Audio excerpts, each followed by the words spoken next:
नमस्कार। आज की इस बैठक में हम शिक्षा की प्रकृति पर चर्चा करने वाले हैं। शिक्षा की प्रकृति से तात्पर्य है नेचर ऑफ एजुकेशन। कुछ लोगों को नेचर शब्द समझना ज्यादा आसान होगा। प्रकृति या नेचर के विषय में बात करते हुए थोड़ा सा इसको समझ लेने का प्रयास करते हैं कि प्रकृति है क्या। इसको उदाहरणों के द्वारा हम समझने का प्रयास करेंगे। हम अपने दैनिक जीवन में बहुत बार बात करते हैं कि फला व्यक्ति का नेचर शांत है, फला व्यक्ति का नेचर ईमानदारी से भरा हुआ है, फला व्यक्ति का नेचर गुस्सैल है या फला व्यक्ति का नेचर एग्रेसिव है। इन सारे उदाहरणों से हम प्रकृति के बारे में एक आइडिया ले सकते हैं कि प्रकृति क्या चीज है। इसको विस्तार में कभी हम आगे चर्चा करेंगे जब प्रकृति और विशेषताओं के विषय में हम बात करेंगे या उनके बीच में अंतर स्पष्ट करने की कोशिश करेंगे। ठीक इसी प्रकार समाज में, जीवन में जब भी कोई प्रक्रिया चलती है, जब भी कोई फिनोमिना चलता है, तो उसकी कुछ अपने नेचर होते हैं, प्रकृति होती है। जैसा कि हम पहले भी बात कर चुके हैं कि शिक्षा एक महत्वपूर्ण प्रक्रिया है। यह मानव जीवन को सभ्य बनाने में महत्वपूर्ण भूमिका निभाती है। तो इतनी महत्वपूर्ण प्रक्रिया की अनेक महत्वपूर्ण प्रकृतियां होंगी। उन्हीं प्रकृतियों के विषय में हम चर्चा करेंगे। जैसा कि हमने शिक्षा की परिभाषा के विषय में चर्चा करते हुए इस निष्कर्ष पर पहुंचे थे कि शिक्षा व्यवहार परिवर्तन है। जब हम देखते हैं बच्चा पैदा होता है तो वो कुछ व्यवहार करता है। उसके व्यवहार सीमित होते हैं, उसके व्यवहार इंस्टिंक्ट से भरे हुए होते हैं। लेकिन अपने समाज के साथ एडजस्ट करने के लिए या हम कहें कि जीवित रहने के लिए उसे समय समय पर व्यवहारों में परिवर्तन लाना ही लाना होता है। और यह जो व्यवहार में परिवर्तन आते हैं, ये पैदा होने से मृत्यु तक सदैव उसके जीवन में होते रहते हैं। यह कोई भी व्यक्ति किसी भी व्यक्ति का अवलोकन करके समझ सकता है। इस प्रकार से पहली महत्वपूर्ण प्रकृति शिक्षा की हो जाती है कि शिक्षा जीवन पर्यंत चलने वाली प्रक्रिया है। Education is a life long process, क्योंकि व्यवहार परिवर्तन की प्रक्रिया समायोजन के लिए या जीवित रहने के लिए संपूर्ण जीवन में आवश्यक बनी रहती है। यह जो व्यवहार परिवर्तन है, यह कभी रुकता नहीं है। कभी हम कर्म करते हैं, कभी हम सोच विचार करते हैं, कभी हम प्रत्यक्ष या परोक्ष रूप से अनेक अनुभवों से प्रभावित होकर अपने व्यवहार को परिवर्तित करते हैं। तो इस प्रकार यह व्यवहार परिवर्तन की प्रक्रिया या शिक्षा की प्रक्रिया निरंतर चलने वाली प्रक्रिया है। अर्थात हम कह सकते हैं कि education is a continuous process. अब हम बात करते हैं, यह जो व्यवहार परिवर्तन है, यह जीवन के किसी एक क्षेत्र में नहीं होता है। यह जीवन के प्रत्येक क्षेत्र में है। अनेकों अनेक क्षेत्र में यह परिवर्तन होते रहता है। वह भले ही मानसिक क्षेत्र हो, शारीरिक क्षेत्र हो, सामाजिक क्षेत्र हो, आर्थिक क्षेत्र हो या अनेक क्षेत्र हो। कुछ क्षेत्रों के विषय में या कुछ पक्षों के विषय में हम शिक्षा को परिभाषित करते हुए हमने उन पर चर्चा की थी। तो जैसा कि मैं अभी कह रहा हूं कि जितने भी व्यवहार परिवर्तन जीवन के मनुष्य के जीवन में होते हैं, वो सभी पक्षों से संबंधित होते हैं। इसलिए यह कहना स्वाभाविक है कि शिक्षा एक व्यापक प्रक्रिया है। अर्थात education is a comprehensive process. ये जितने भी पक्ष हैं जिनके द्वारा, शिक्षा के द्वारा जो परिवर्तित होते हैं, जिनमें व्यवहार, अनेक व्यवहार आते हैं और जो व्यवहार विभिन्न पक्षों के अंतर्गत आते हुए परिवर्तित होते हैं, इनको हम मुख्य रूप से तीन पक्षों में बांट सकते हैं। पहला ज्ञानात्मक पक्ष, दैट इज कॉग्निटिव एस्पेक्ट। दूसरा भावात्मक पक्ष, दैट इज अफेक्टिव एस्पेक्ट।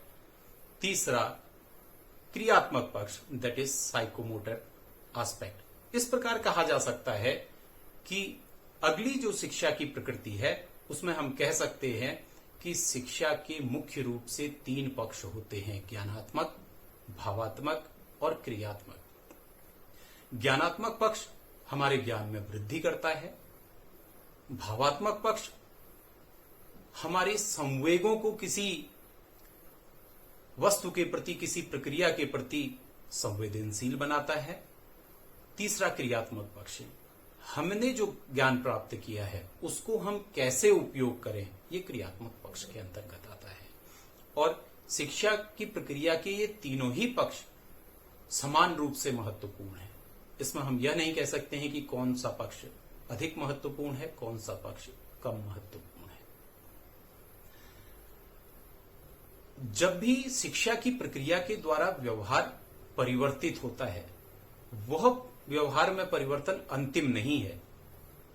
समय के साथ, परिस्थितियों के साथ, देश काल के साथ हमें आवश्यकता होती है या व्यक्ति को आवश्यकता होती है कि हम परिवर्तित व्यवहार में फिर से सुधार लेकर आए, जिससे कि हम अपने समाज के साथ या स्वयं के साथ बेहतर रूप से समायोजित हो सके।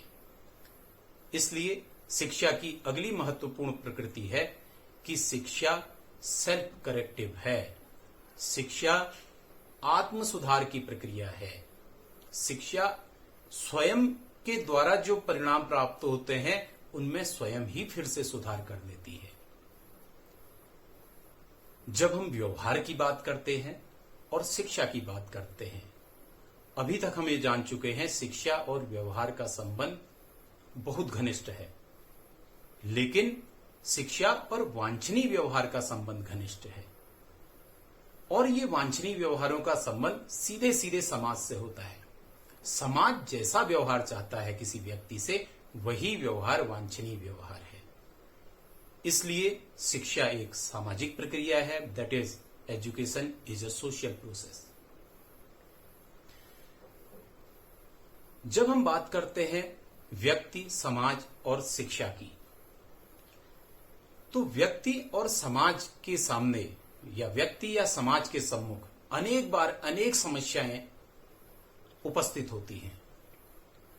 जैसे ही ये समस्याएं व्यक्ति या समाज के सामने आती हैं, ये उद्दीपन का काम करती हैं। उद्दीपन का अर्थ स्टिमुलस से है। ये सारी समस्याएं व्यक्ति या समाज के लिए स्टिमुलस या उद्दीपन का कार्य करती हैं। और जैसे ही व्यक्ति या समाज के सामने उद्दीपन या स्टिमुलस उपस्थित होता है, वह प्रतिक्रिया करना प्रारंभ कर देता है। और यही प्रतिक्रियाएं व्यक्ति के व्यवहार को फिर से मॉडिफाई कर देती हैं। और इसलिए हम कह सकते हैं कि जो शिक्षा है यह स्वतः स्फूर्त प्रक्रिया है, that is education is a spontaneous process.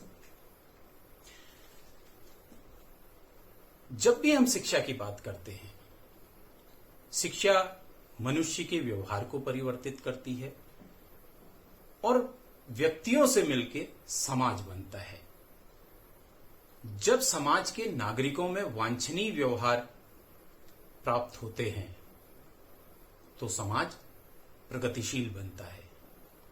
अर्थात शिक्षा, समाज और प्रगति का आपस में घनिष्ठ संबंध है।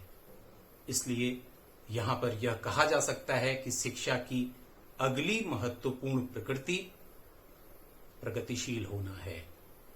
Education is a process of progress, या हम कह सकते हैं education is progressive in nature. अब जब हम शिक्षा की बात कर रहे हैं, समाज की बात कर रहे हैं, व्यक्ति की बात कर रहे हैं, प्रोग्रेस की बात कर रहे हैं, वांछनीय व्यवहारों की बात कर रहे हैं, तो इससे स्पष्ट क्या होता है कि शिक्षा का संबंध केवल और केवल वांछनीय व्यवहारों से है जो प्रगति के लिए आवश्यक हैं। यहां पर नकारात्मकता का कोई स्थान नहीं है, नकारात्मकता के लिए कोई स्थान नहीं है। अर्थात हम यह कह रहे हैं कि शिक्षा और शिक्षा का संबंध किसी भी नकारात्मक व्यवहार से नहीं है। शिक्षा का तात्पर्य केवल और केवल सकारात्मक व्यवहार से है, प्रगति से है। इसलिए जब भी शिक्षा की बात आती है उसके साथ केवल और केवल सकारात्मक अवधारणा जुड़ जाती है। हम कह सकते हैं कि शिक्षा सकारात्मक है, शिक्षा की अवधारणा सकारात्मक है। Education is a positive concept and it remains always a positive concept. उसके बाद हम अगर अगली प्रकृति की बात करें तो वो प्रकृति है शिक्षा की डायनामिक होना, गतिशील होना। शिक्षा कभी स्टैटिक नहीं रहती है, वो कभी शांत पानी की तरह नहीं रहती है। उसमें अनेक बार अनेक उथल पुथल उस प्रक्रिया के अंदर होती है। वो समाज के दर्शन से, व्यक्ति के मनोविज्ञान से, समाज की आवश्यकताओं को ध्यान में रखकर, समाज की संस्कृति को ध्यान में रखकर, समाज की रूढ़ियों को ध्यान में रखकर, समाज के भूतकाल को ध्यान में रखकर और समाज के फ्यूचर प्रोस्पेक्ट को ध्यान में रखकर वो हमेशा अपने उद्देश्यों का निर्धारण करते रहती है और उन उद्देश्यों की प्राप्ति के लिए वो व्यक्ति को, समाज के अंदर उपस्थित विभिन्न समूहों को, उनके बीच में होने वाली अंतःक्रिया को इस प्रकार से प्रभावित करती है कि वह हमेशा एक भविष्य के लिए अच्छा उत्पाद देकर जाती है। इसलिए हम कह सकते हैं कि education is a dynamic process, it is not a static process. यह रुकी हुई प्रक्रिया नहीं है या इसमें रुके हुए पानी की तरह शांत प्रक्रिया यह नहीं है। इसमें गतिशीलता है, डायनेमिज्म है।